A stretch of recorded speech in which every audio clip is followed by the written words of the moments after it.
Hello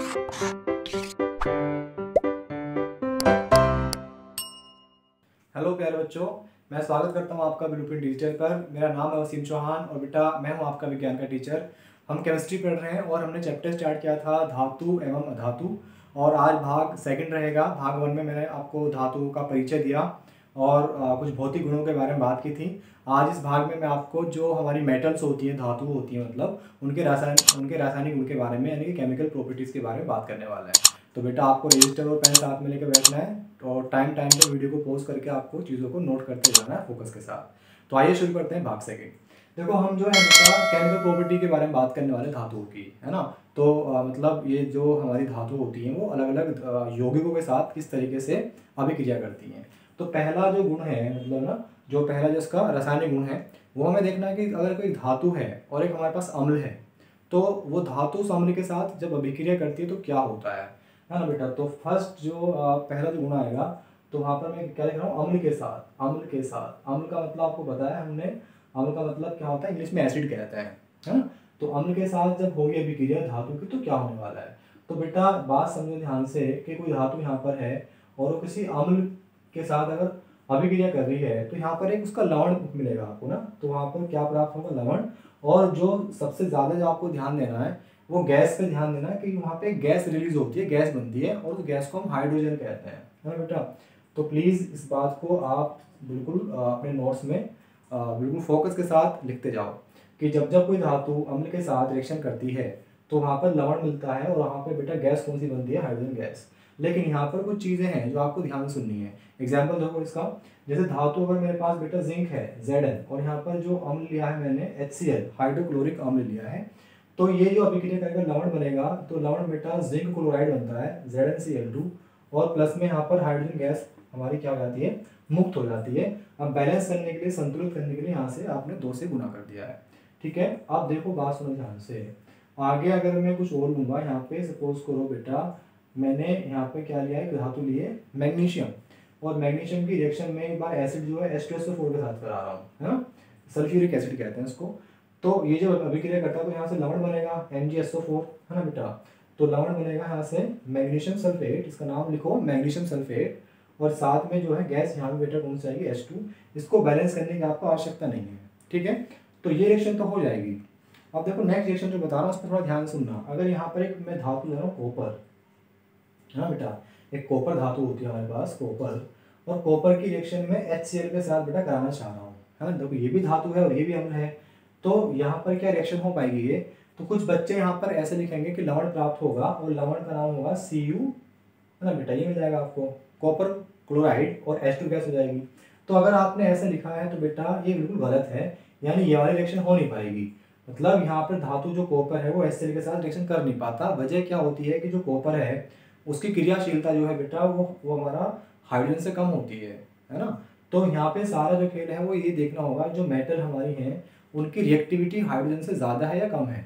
वही धातु जो है एसिड के साथ रिएक्शन कर पाएंगी, अम्ल के साथ बेटा अभिक्रिया कर पाएंगी, जिनकी जो क्रियाशीलता है, जिनकी जो रिएक्टिविटी है वो हाइड्रोजन से ज़्यादा है।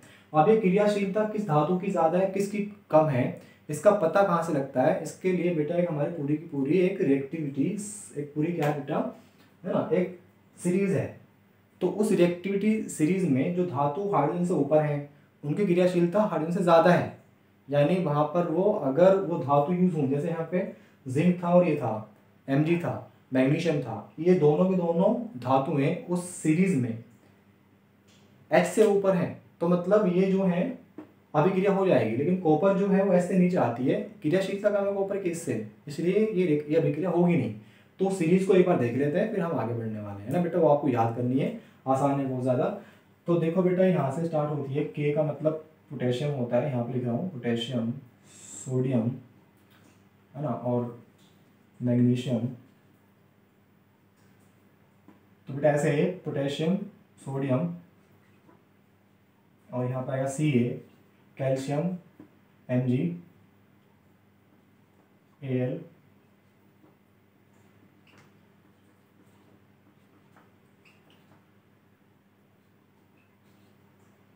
और जो इसके बाद से रह गई हैं तो उसको बेटा मैं यहाँ लिख रहा हूँ।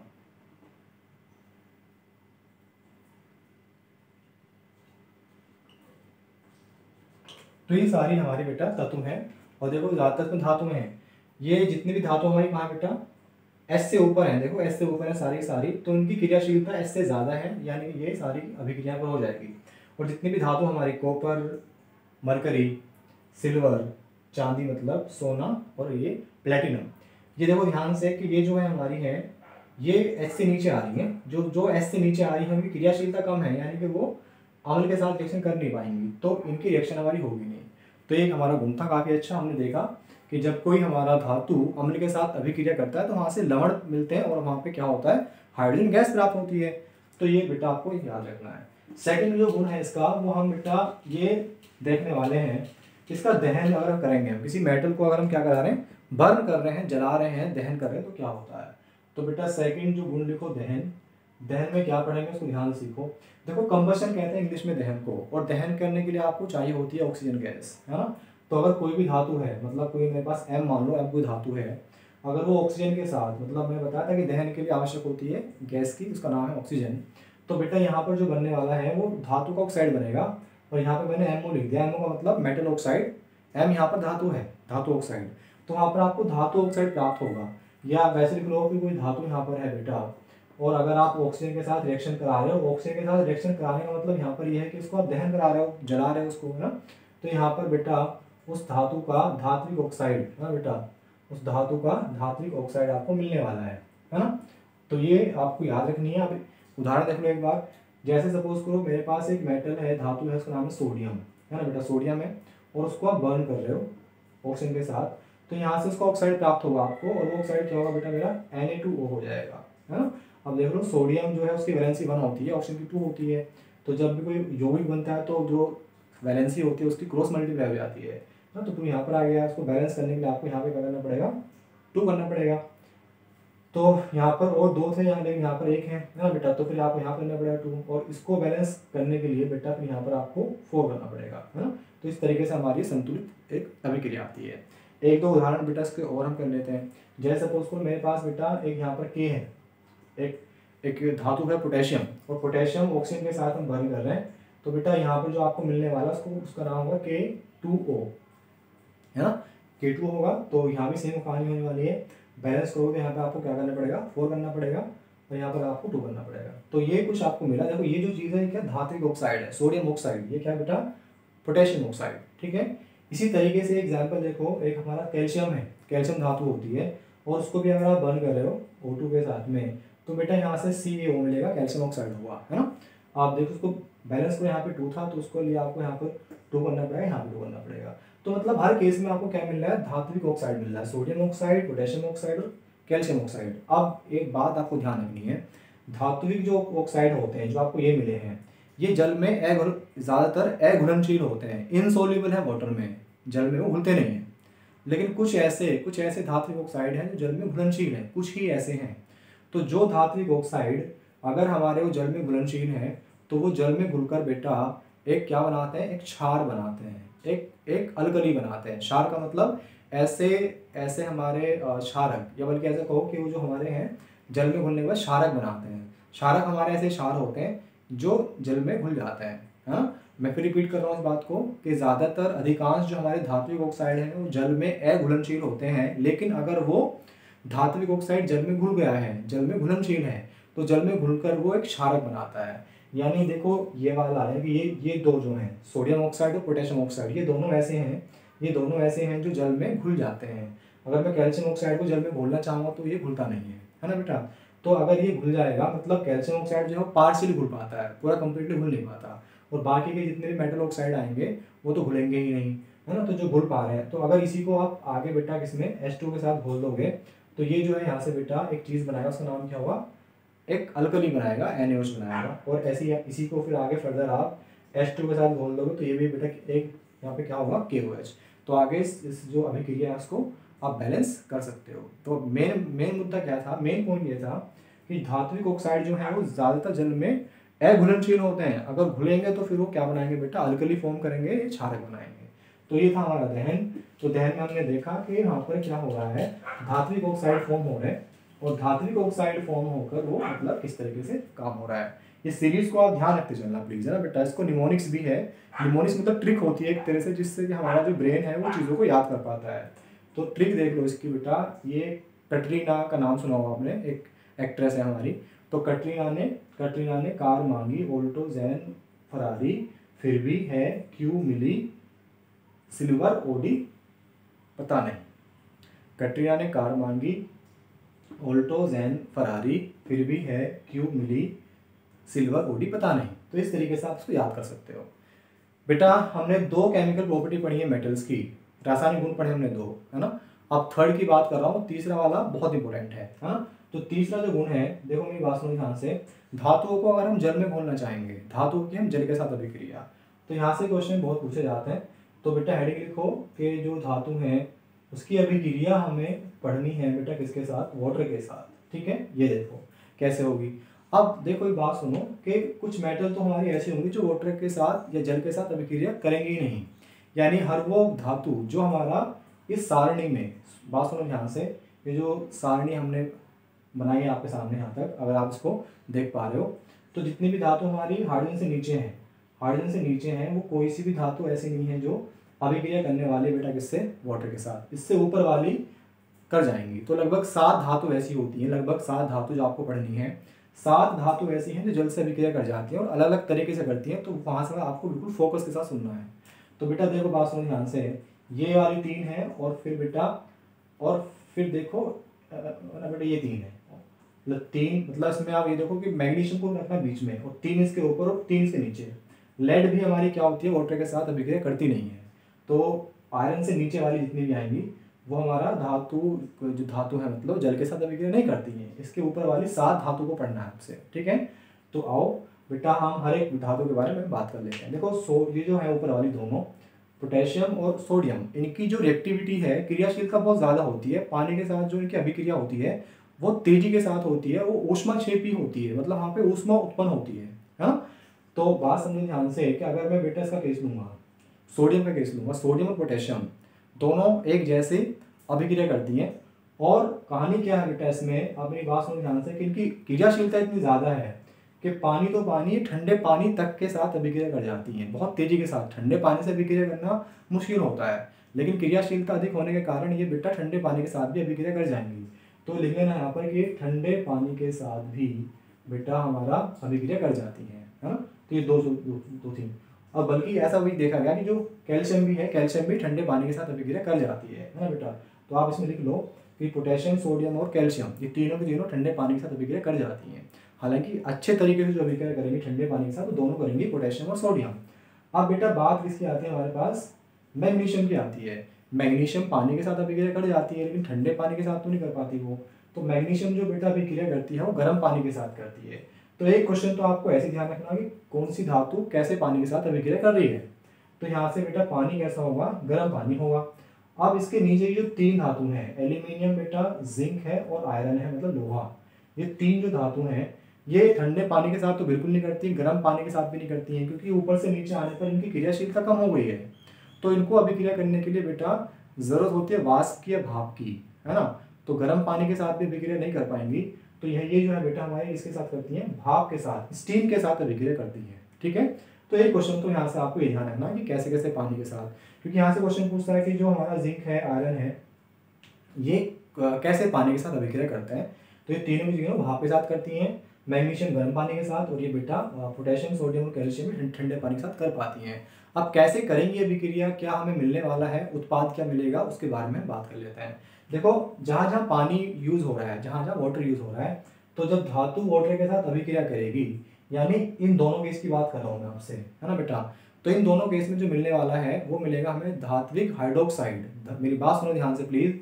तो यहाँ से जो उत्पाद मिलेगा, जब रिएक्शन होगी तो कुछ तो बनेगा वहाँ पर ना, कुछ तो उत्पाद बनेगा। तो उत्पाद जो बनेगा बेटा वहाँ पे मिलेगा आपको मेटल हाइड्रोक्साइड। मेटल हाइड्रोक्साइड का मतलब क्या होगा, धातु हाइड्रोक्स, है ना बेटा, यहाँ पे क्या होगा, धातु हाइड्रोक्साइड वहाँ पर आपको मिलेगा। एग्जाम्पल बताऊंगा मैं हर एक के रिएक्शन में पढ़ेंगे बढ़िया से। और जो बेटा फिर मैं अगर बात करूँगा इसकी भी, तो यहाँ भी यानी 4 जो धातु हैं वो हमें धातु हाइड्रोक्साइड देंगी, है ना। उदाहरण के तौर पे मैं हर एक की अभिक्रिया अभी आपको बताऊंगा। अब जो नीचे वाली 3 है, एल्यूमिनियम, जिंक और आयरन, है ना, तो ये जब भाप के साथ कर रही है कि भाप तो क्या होते हैं, मतलब भाप अपना आप में गैस है, भाई पानी जो है वो गैसियस अवस्था में आ गया है, उसकी तो भाप कह रहे हैं हम। तो ये जब मतलब धातु के साथ अभिक्रिया होगी तो यहाँ पर जो आपको मिलने वाला है बेटा, वो यहाँ से आपको हाइड्रोक्साइड ना मिलके क्या मिलेगा, उसको बोलते हैं धात्विक ऑक्साइड बनेगा, है ना। तो यहाँ से जो चीज़ मिलेगी उसका नाम क्या होगा, धात्विक ऑक्साइड। ये बेटा आपको ध्यान रखना है ना। तो आइए हम हर एक की रिएक्शन पढ़ लेते हैं और फिर आगे बेटा बढ़ेंगे। तो होप कि आपने इसको नोट करा होगा। मैंने बताया था कि वीडियो को टाइम टाइम पे आपको पॉज करना है और चीज़ों को बिल्कुल फोकस के साथ नोट करते जाना है। तो बेटा देखो, अगर मैं इनकी अभिक्रिया लिखूंगा हर एक की, तो अभिक्रिया में क्या होने वाला है। तो पहले देखो यहाँ पर जो लिखा पड़ा है, पोटेशियम और सोडियम बिल्कुल सेम तरीके से अभिक्रिया को बेटा करते हैं।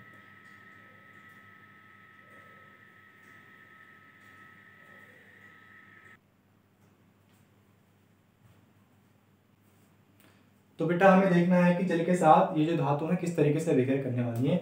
मैंने बताया कि पोटेशियम और सोडियम एक जैसी करेंगी, तो मैं एक एक उदाहरण बता रहा हूँ आपको। सोडियम की बात करता हूँ मैं। सोडियम की क्रियाशीलता ज़्यादा होती है, यहाँ पर आएगा जल, और जल भी कैसा आएगा बेटा, ठंडा पानी आएगा।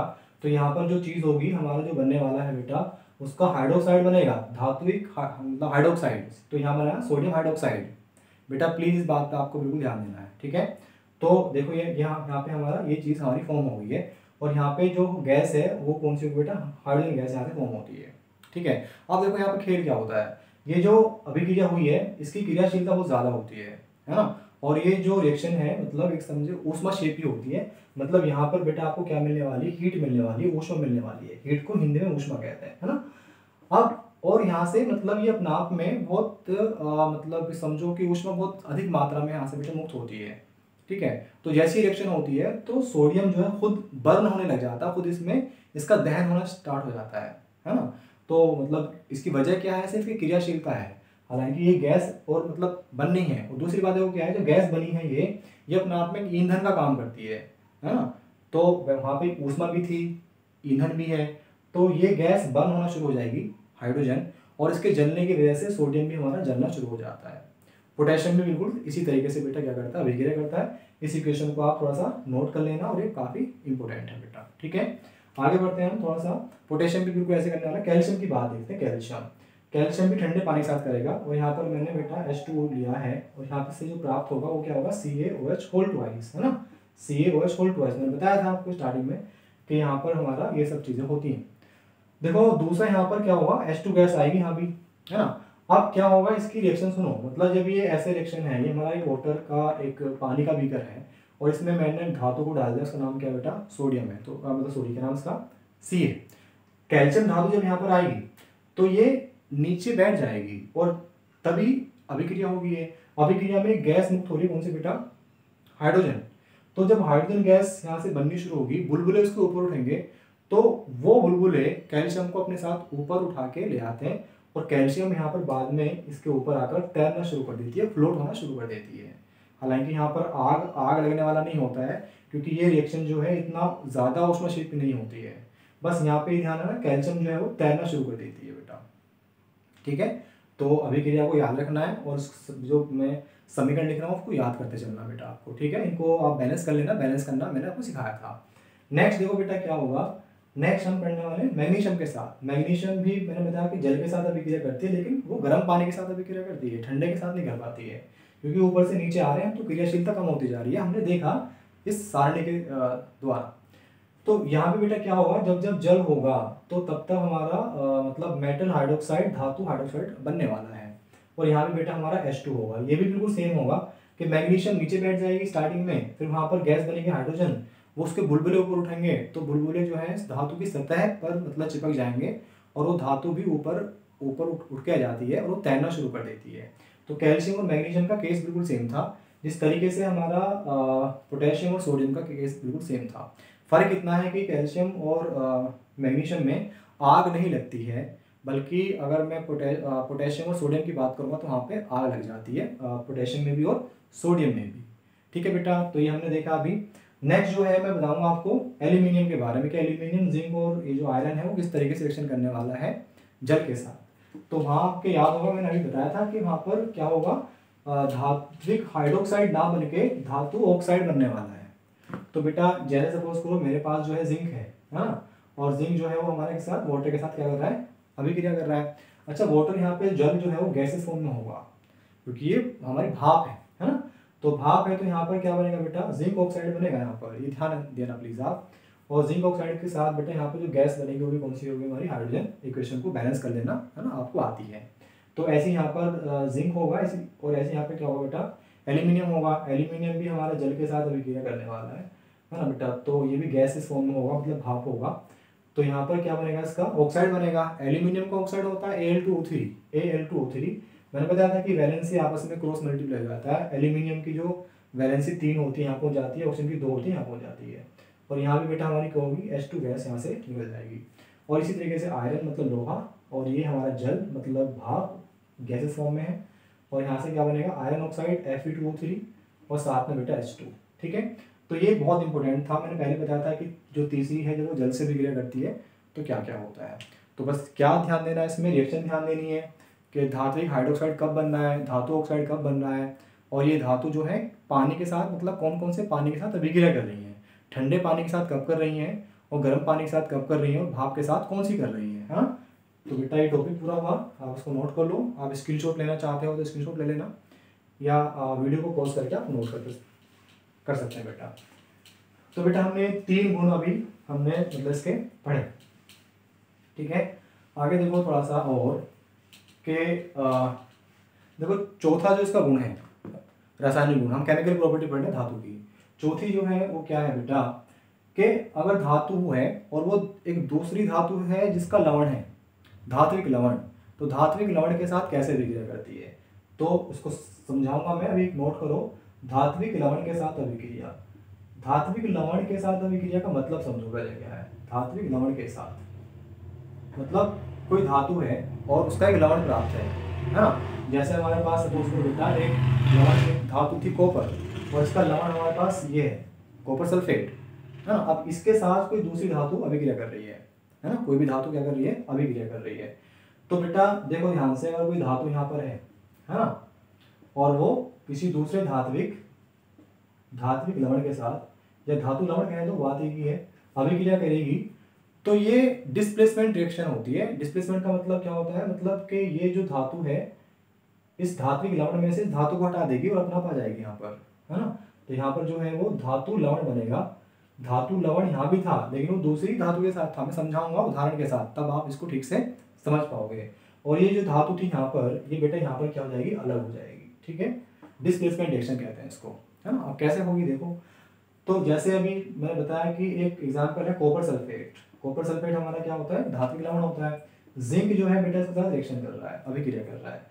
तो ये क्या करेगा, जिंक ये जो है कॉपर को यहाँ से हटा देगा। क्यों हटाएगा कॉपर को ये, क्योंकि इसकी जो जिंक की जो क्रियाशीलता है ज्यादा है किससे, कॉपर से। जो सारणी मैंने बताई थी आपको, वहां पे देखो आप ध्यान से, उस सारणी में जिंक जो है कॉपर से ऊपर है, इसलिए हटा देगा ये। तो यहाँ से जो बनेगा वो बनेगा बेटा जिंक सल्फेट, और साथ में कॉपर धातु आपको अलग मिल जाएगी। तो ये मैं बताया था कि डिस्प्लेसमेंट रिएक्शन है पूरी पूरी। अच्छा उसका उल्टा हो सकता है क्या, मतलब अगर मैं यहाँ पर क्या लूँ बेटा, यहाँ पर मैं कॉपर लूँ और यहाँ पर कॉपर की मैं अभिक्रिया कर रहा हूँ जिंक सल्फेट के साथ, है ना। ये भी धातु है और ये भी क्या है, धात्विक लवण है। तो क्या अभिक्रिया हो पाएगी बेटा, कुछ बच्चे कह देंगे कि यहाँ पर कॉपर सल्फेट बन जाएगा और साथ में जिंक अलग हो जाएगा। ये गलत बात है, ये अभिक्रिया होगी नहीं, है ना, ये अभिक्रिया नहीं हो पाएगी। क्या कारण है इस अभिक्रिया के ना होने का, कारण यही है कि जो क्रियाशीलता कॉपर की है, रिएक्टिविटी कहते हैं इंग्लिश में इसको, तो क्रियाशीलता इसकी बेटा जिंक से कम है। ये इतना ज़्यादा मतलब रिएक्टिव नहीं है, क्रियाशील नहीं है कि जिंक को यहाँ से हटा सके। समझ पा रहे हो आप मेरी बात बेटा। तो सारी रिएक्शन नहीं हो पाती है, बस वही धातु जो है इसके साथ अभिक्रिया कर पाएंगी जिसकी क्रियाशीलता इस धातु से अधिक होती है।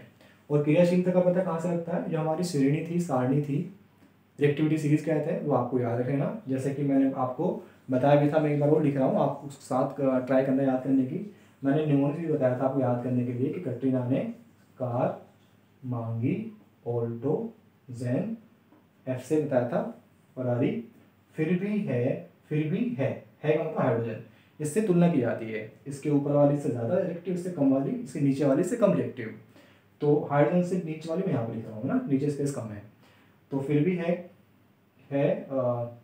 क्यू मिली, एच जी मिली, है ना बेटा, सिल्वर ओडी,